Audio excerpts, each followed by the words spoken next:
La inflación es la tasa de aumento de los precios durante un periodo de tiempo determinado.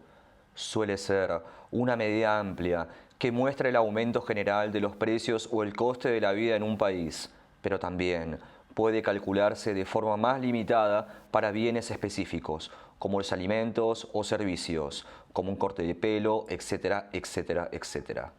Independientemente del contexto, la inflación refleja el encarecimiento del conjunto de bienes o servicios en cuestión de muy poco tiempo, normalmente durante un año.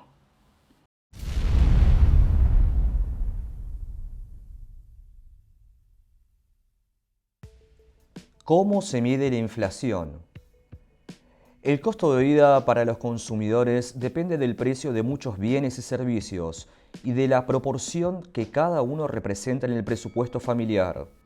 Para medir el costo de la vida del consumidor medio, los gobiernos realizan encuestas de hogares para establecer una canasta de artículos de consumo habitual y rastrear la evolución de su costo en el tiempo. El costo de esa canasta en un determinado momento expresado en relación con un año base es el índice de precios al consumidor y la variación porcentual del IPC en un periodo dado es la inflación de precios al consumidor.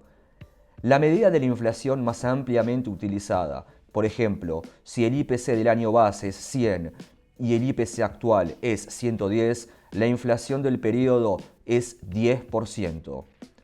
Por lo general, se mantiene constante la canasta del IPC a través del tiempo para garantizar su coherencia, pero ocasionalmente se modifica parcialmente para reflejar cambios en los hábitos de consumo, por ejemplo, incluyendo nuevos bienes de alta tecnología o reemplazando artículos que han dejado de comprarse. Muchos países han sufrido episodios de alta inflación y en algunos casos hiperinflación de 1000% o más al año.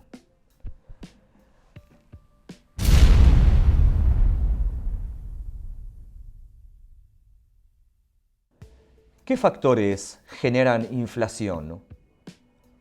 Los episodios prolongados de alta inflación suelen ser producto de una política monetaria laxa.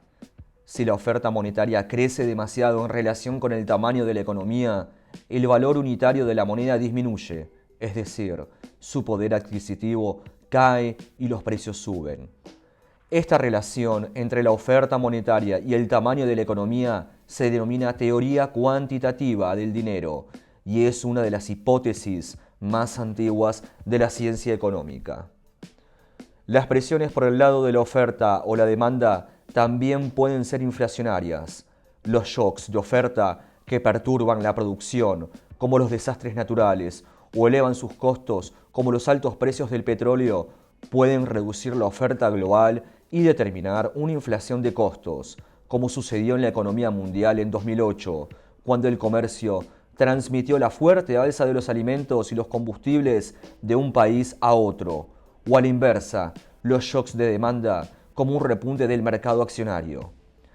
Las expectativas también juegan un papel crucial en la inflación. Si las personas o las empresas prevén una alza de precios, incorporarán esas expectativas a las negociaciones salariales y los ajustes contractuales de precios.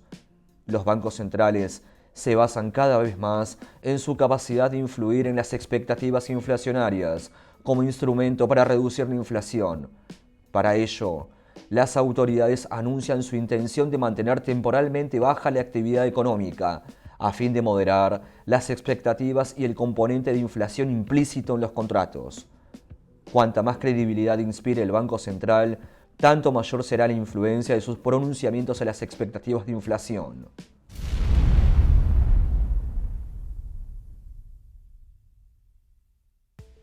La pandemia del COVID expuso a todas las naciones a un nivel de déficit fiscal alarmante. En consecuencia de estas políticas, varios gobiernos pagaron el precio, inclusive aquellos que reclamaban más Estado y menos iniciativa privada, y a su vez, cuando están en el poder, son incapaces de resolver lo que pensaban que era simple. Y vamos a ver el caso de Joe Biden, en toda su campaña dijo que Donald Trump había hecho las cosas mal y ahora hasta sus mismos operadores en la prensa lo están criticando duramente por la espiralización de la inflación en Estados Unidos.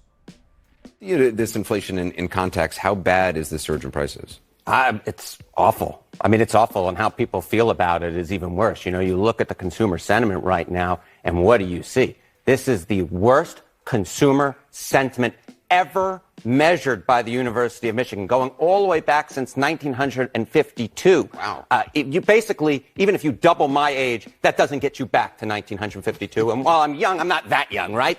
The second worst, 1980. The third worst, 1980. I don't have to remind you, inflation got Jimmy Carter. It killed that presidency. And in terms of why are consumers feeling this bad? Well, it's pretty clear why they're feeling this bad, and that is because the Consumer Price Index is the worst it's ever been in a midterm cycle since '74. It's the worst it's been in any presidential cycle or midterm cycle since 1980. So it's not much of a surprise. You can see it. It's literally off the charts on the table on your screen. And how does President Biden's performance rate? Awful. I mean, I knew that was the answer. The answer is awful. I mean, you know, I'll compare. Green car, an electric car, hybrid car? All right, two-pronged question for you, William. Okay. The first one is this, and Katie makes a great point. The fact that we are seeing gas prices impact people's pocketbooks so much right now, would that change how you're considering voting for the next election, whether it's congressional later this year or presidential a couple of years down the road? Definitely. I just know that one administration had cheaper gas, and this administration has more expensive gas. And this is a bottom line, strictly financial conclusion for you. I mean, it's a housing market. It's everything you previously mentioned.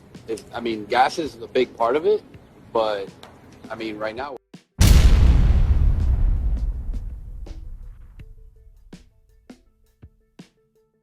El caso de la República Argentina es alarmante. Estamos al borde de una hiperinflación. Vamos a dar un dato muy certero. Escuchen esto. Desde agosto del 2019 hasta julio del 2022, la inflación acumulada, ¿saben cuánto es? Un 175%. O sea, Argentina está entrando en una hiperinflación si no se toman medidas urgentes. Por ejemplo, bajar el gasto público, achicar el déficit fiscal y ordenar las cuentas públicas. Todo eso Argentina no lo tiene. Y es más, llegamos al límite del paroxismo que Venezuela tiene menos inflación que la República Argentina. Y este problema no tiene solución.